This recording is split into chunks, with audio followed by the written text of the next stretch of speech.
रोम रोम भाइयों, सिस्टम पार देंगे। આજે તો મારે એક જ જણનું ટિફિન બનાવવાનું હતું. મેં ફટાફટ સેવ ટામેટાનું શાક બનાવ્યું, થોડી રોટલી બનાવીને ટિફિન ઠંડુ કરીને તૈયાર કરીને આપી દીધું. ત્યાર પછી પરી ઉઠી તો પરી કહેવા માંડી કે હજુ પણ મને થોડું માથું દુખે છે. મેં એ લોકોને રજા પડાવી તો ક્રિશિવ કે હું પણ રજા પાડીશ. તો બંને જણે રજા પડાવી અને આજે બંને જણ ઘરે હતા એટલે પછી મેં વિચાર્યું કે ચાલ આજે થોડું ઘરમાં સાફ સફાઈ કરું. ઘણા સમયથી ઘરમાં સાફ સફાઈ થઈ ન હતી એટલે હું પહેલાં તો પંખા લૂછવાની શરૂઆત કરી, કારણ કે આજુબાજુ સામેની ફેરવીશ તો પણ એમાં ધૂળ લાગશે. એટલે મેં વિચાર્યું કે પહેલાં પંખા લૂછી નાખું. પંખા લૂછતી હતી તો ક્રિશિવ કે લાઈ મમ્મી હું પણ ચડી જાઉં, તારી પંખા લૂછવામાં મદદ કરું. મેં કહ્યું તો હજી નાનો છું અને પહોંચાઈશ નહીં, એટલે તું મોટો થવું ત્યારે આ કામ તું કરજે. તો કે સારું. તો મેં એ લોકોને કહ્યું કે આ બેડ પર સીડી મૂકી છે, તમે બંને જણે સીડી નીચેથી પકડો, નહીં તો સીડી પરથી નીચે પડી જવાય. તો એ બંને જણે સીડી પકડીને સફાઈ અભિયાન શરૂ કર્યું. તો ફટાફટ હું પંખા લૂછતી હતી તો ત્યાં પરી પણ ઉપર આવી ગઈ. મેં કહ્યું કે જો હવે તું ચડીશ ને તો આપણે ત્રણે નીચે પડી જઈશું. તો હું ફટાફટ પંખો સાફ કરીને નીચે ઉતરી ગઈ. મેં ત્યાંથી સીડી ખસેડી લીધી, નહીં તો પછી ક્રિશિવ ચડવાનો જ હતો. જો એ ચડી પણ ગયો અને મેં બૂમ પાડીને નીચે ઉતાર્યો. ત્યાર પછી મેં કહ્યું કે ચલો હવે આપણે સાફ સફાઈ કરી દીધી છે તો ચાદર પણ બદલી નાખીએ, કારણ કે ચાદર પણ ઘણી બધી ધૂળવાળી થઈ ગઈ છે. તો ક્રિશિવ કે મોટી બેડની ચાદર હું પાથરીશ ને પરી કે નાના બેડની ચાદર હું પાથરીશ. અને ઓસેંગાન કવરમાં પણ એ લોકોએ એવું જ કર્યું. બંને મેં વેચી લીધા કે આ બેને કવર હું ચડાવીશ ને બીજા બેને ઓસેંગાના કવર ક્રિશિવ ચડાવશે. તો એવી રીતે અમે ત્રણેય જણ એકબીજાની મદદમાં આવી ગયા ને ફટાફટ અમારું કામ પણ ઓછું થઈ ગયું ને અમે લોકોએ કામ પણ વેચી દીધું હતું. તો થોડું થોડું એ લોકોએ એકબીજાની મદદ કરી તો અમારા કામ વહેલા પૂરા થઈ ગયા. ને આવી રીતે એ લોકોને પણ કંઈક નવું નવું શીખવા મળે છે. તો એ લોકોને જ્યારે પણ કંઈક કામ હોય તો બંને જણને થોડું થોડું કામ સોંપી દઉં છું કે એ લોકોની એક એક્ટિવિટી પણ થઈ જાય અને નવું નવું કંઈક શીખવા પણ મળી જાય. સાફ સફાઈ હજી એક જ રૂમની થઈ હતી. ત્યાં તો હજુ રસોડું પણ બાકી હતું ને બેઠક રૂમ પણ બાકી હતો ને હજુ બીજો બેડરૂમ પણ બાકી હતો. ફટાફટ અમે લોકોએ આ બાજુનું પરવારી ગયા અને પછી મેં એ રૂમમાં કચરા વાળ્યા અને પોતા મારીને એ રૂમને બહારથી સ્ટોપર મારી દીધી કે અંદર ધૂળ ના જાય. ત્યાર પછી મેં રસોડાના પંખા હતા તો એ રસોડાના પંખા પર હું સાફ સફાઈ કરવા માંડી અને બાજુમાં ફ્રીજ હતું. ફ્રીજની ઉપર પણ થોડો ઘણો સામાન હતો એ બધો સામાન ખસેડીને ફ્રીજ પણ લૂછી નાખ્યું. ને આ બાજુ ક્રિશિવ મને પોતું ભીનું કરીને આપતો હતો પંખો લૂછવા માટે. ત્યાં ઊભો રહ્યો. પછી એને બધા સ્વિચ બોર્ડો લૂછાવડાયા. તો કે મમ્મી હજુ બીજું કંઈ કામ છે? મેં કહ્યું ના બીજું કશું કામ નહીં, તું શાંતિથી બેસી જાય. તો એ તો ના પાડતો હતો ને મારી પાછળ કરવાનું એનું મિશન ચાલુ જ રાખ્યું. અને એને એમ પણ ઘરના કામકાજમાં એને ઘણી બધી મજા આવે છે અને મારી ખૂબ જ હેલ્પ કરાવે છે. અને એને સૌથી વધારે મજા સીડી પર ચડવાની અને સીડી પરથી નીચે ઉતરવાની જ આવે છે. એ સીડીના ચક્કરમાં મારી આજુબાજુ ફરતો હતો ને જો એ કેવો ડાન્સ કરે છે ત્યાં. તો કે લાઈ મમ્મી તને પોતું આપું પછી કે હું આ વસ્તુ રમું છું. તો કે તાર રમવી છે તું તારા ફ્રેન્ડ સાથે રમજે એવું સમજાવીને મેં એને કહ્યું. તો કે મમ્મી મારો ફ્રેન્ડ્સ તો આવ્યો નથી, પરંતુ હા એક બીજો ફ્રેન્ડ છે ને એની કાલે બાબરી છે તો કે અહીંયા મંડપ બંધાય છે. મેં કહ્યું જા તું પણ મંડપ બાંધવા.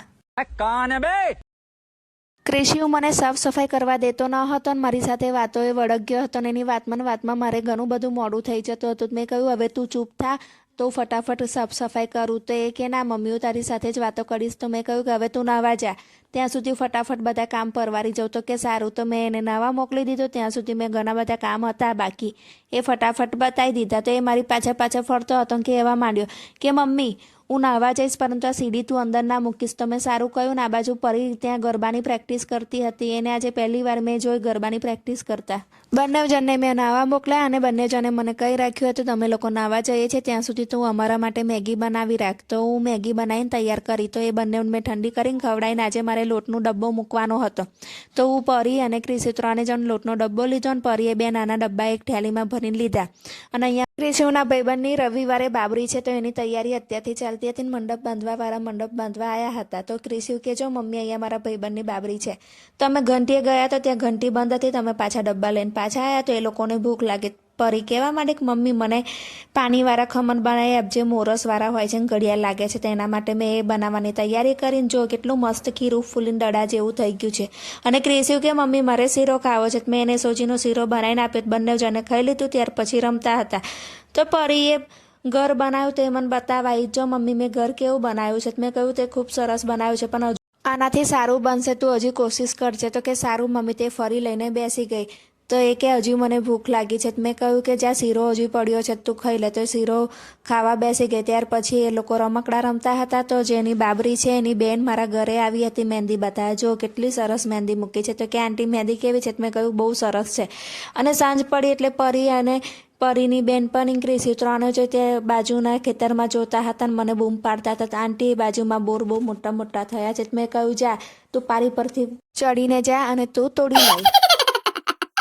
એ લોકો બાગમાં રમતા હતા તો દૂધ લેવા ગઈ હતી. તો મેં વિચાર્યું લાઈ છોકરાઓ માટે 2 પેકેટ લઈ લો. તો મેં પડીકાના 2 પેકેટ લીધા. તે લોકો ખાતા હતા. ત્યાં કૂતરાઓના બચ્ચા આવ્યા.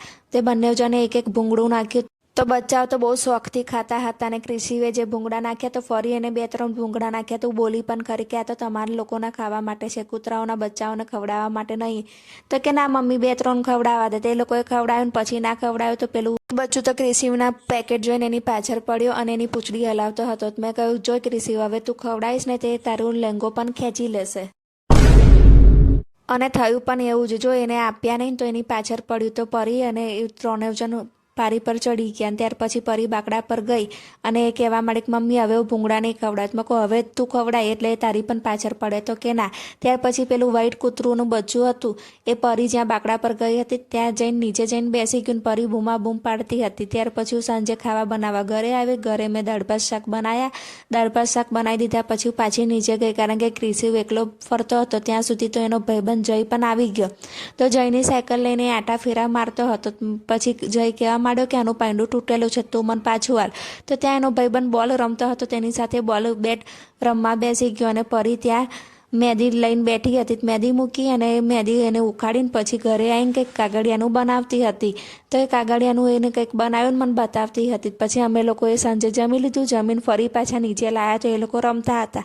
અને અમારો આજનો દિવસ આમ જ પૂરો થયો. મિત્રો તમને આજનો મારો વ્લોગ કેવો લાગ્યો એ મને અવશ્ય જણાવજો. અને હા મિત્રો મને સબસ્ક્રાઈબ કરવાનું અને ફોલો કરવાનું ભૂલતા નહીં. આવજો. Good night.